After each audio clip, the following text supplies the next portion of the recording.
let's see this problem.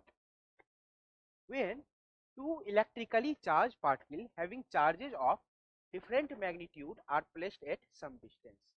तो हमारे पास जो चार्ज पार्टिकल हैं जिन पे जो चार्जेस हैं उनका मैग्नीट्यूड डिफरेंट है ना, और उन्हें कुछ डिस्टेंस पे रखा गया है. each other, distance from each other, they experience a force of attraction. उन दोनों के बीच में फोर्स ऑफ अट्रैक्शन लग रहा है. these two particles are put in contact and again placed at the same distance from each other. अब हम क्या करते हैं, उन दोनों पार्टिकल को उठा करके कांटेक्ट में रख देते हैं, और कांटेक्ट में रखने के बाद फिर से उसी डिस्टेंस पर ले जा करके रख देते हैं. What is the nature of new force between them. तो अब हमें बताना है कि उन दोनों के बीच में जो इलेक्ट्रोस्टैटिक फोर्स लगेगा उसका नेचर क्या होगा, वो अट्रैक्टिव होगा या फिर रिपल्सिव होगा. तो चलिए देखते हैं. तो बच्चों हम मान लेते हैं कि हमारे पास दो चार्ज पार्टिकल्स है इस तरीके से. पहला चार्ज पार्टिकल ये है, दूसरा चार्ज पार्टिकल ये है. मैं मान लेता हूं कि इस पे जो चार्ज है वो Q1 है. अच्छा, इस पे जो चार्ज है वो Q2 है. आप जानते हो कि इन दोनों के बीच में जो फोर्स लग रहा है वो अट्रैक्टिव लग रहा है. इसका मतलब Q1 और Q2 का नेचर क्या होगा, डिफरेंट होगा. एक पॉजिटिव चार्ज होगा तो दूसरा नेगेटिव चार्ज होगा. तो क्यों ना हम इसको -Q2 लिख ले, है ना. एक पॉजिटिव चार्ज हो गया और वो नेगेटिव चार्ज हो गया, तभी तो इन दोनों के बीच में अट्रैक्टिव फोर्स लगेगा. अब हमें ये भी दिया गया है कि इन दोनों का मैग्नीट्यूड क्या है, डिफरेंट है. तो कोई एक ज्यादा होगा और दूसरा कम होगा. तो हम मान लेते हैं लेट्स कि भैया Q1 जो है वो Q2 से क्या है, बड़ा है ना? दोनों के मैग्नीट्यूड की ही तो बात कर रहे हैं. तो Q1 का मैग्नीट्यूड हमने मान लिया कि ज्यादा है, जो पॉजिटिव चार्ज है उसका मैग्नीट्यूड क्या है, ज्यादा है.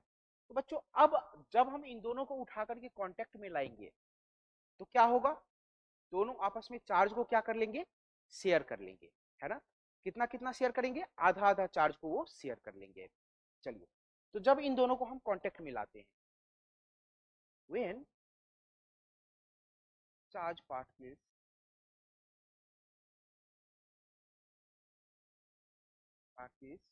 are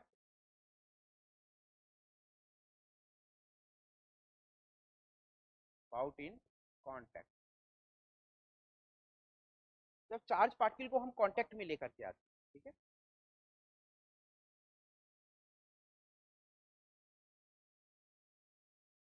कुछ इस तरीके से आपने कांटेक्ट में रख दिया, तो ये दोनों आपस में क्या करेंगे, चार्ज को शेयर कर लेंगे. और इन दोनों के पास कितना कितना चार्ज होगा, नेट चार्ज का आधा आधा चार्ज होगा, है ना. तो बताइए इसके पास कितना चार्ज होगा, इसके पास कितना चार्ज होगा, जो नेट चार्ज है. तो मैं यहाँ पे लिख देता हूँ नेट चार्ज कितना होगा.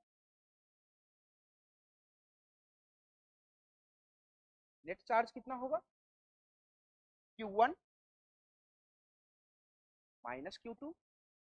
ये आपके पास क्या है, नेट चार्ज है. आप बता सकते हो ये नेट चार्ज पॉजिटिव है या नेगेटिव. ऑब्वियस सी बात है पॉजिटिव होगी, क्योंकि हमारे पास पॉजिटिव चार्ज का मैग्नीट्यूड ज्यादा है. हमने क्या माना है, पॉजिटिव चार्ज का मैग्नीट्यूड ज्यादा है. तो नेट चार्ज जो यहाँ पे होगा वो क्या हो जाएगा, पॉजिटिव हो जाएगा. तो हम कह सकते हैं कि नेट चार्ज जो होगा पॉजिटिव होगा. तो इसी नेट चार्ज का आधा आधा चार्ज दोनों पे आ जाएगा. इसके पास कितना हो जाएगा, Q1 -Q2/2 हो जाएगा. और इसके पास भी जो चार्ज हो जाएगा Q1 -Q2/2. Q1 -Q2 positive है तो Q1 -Q2/2 भी क्या हो जाएगा, पॉजिटिव हो जाएगा. तो ये भी जो चार्ज होगा ये भी पॉजिटिव चार्ज हो जाएगा, ये भी जो चार्ज होगा ये भी पॉजिटिव चार्ज होगा. तो बच्चों जैसे ही हम इन्हें इन दोनों को कांटेक्ट में रखा तो इन दोनों के पास जो चार्ज आ गया ना वो पॉजिटिव चार्ज है. अब अगर इन दोनों को हम कुछ डिस्टेंस पर ले जाकर के फिर से रख देते हैं तो दोनों के पास तो पॉजिटिव चार्ज है ना. तो इन दोनों के बीच जो इलेक्ट्रोस्टैटिक फोर्स लगेगा वो कैसा हो जाएगा, रिपल्सिव हो जाएगा, क्योंकि दोनों पे ही पॉजिटिव चार्ज है ना. तो हम ये बात समझ गए कि जब इनको कांटेक्ट में ले जाने के बाद कुछ डिस्टेंस पे रखेंगे तो इन दोनों पे ही जो चार्ज आएगा वो सेम नेचर का होगा. और जब चार्ज सेम नेचर के होंगे तो इन दोनों के बीच लगने वाला फोर्स कैसा होगा, रिपल्सिव हो जाएगा, है ना. तो हमारा आंसर क्या होगा बच्चों, तो हमारा आंसर जो हो जाएगा वो हो जाएगा रिपल्सिव.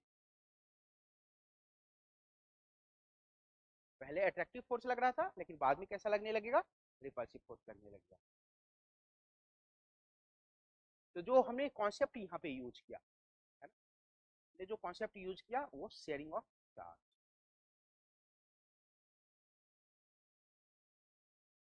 शेयरिंग ऑफ चार्ज और दूसरा क्या कॉन्सेप्ट यूज किया, सिमिलर चार्जेस के बीच में रिपल्शन होता है और अपोजिट चार्जेस के बीच में अट्रैक्शन होता है ना। तो यहाँ पे हम लिख लेते हैं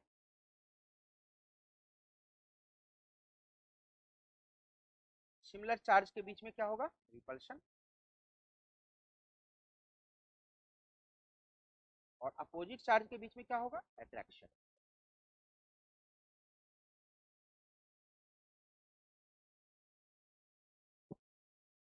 अपोजिट चार्ज उनके बीच में जो होगा वो अट्रैक्शन। ठीक है, आई होप सारी चीजें क्लियर हैं आपको।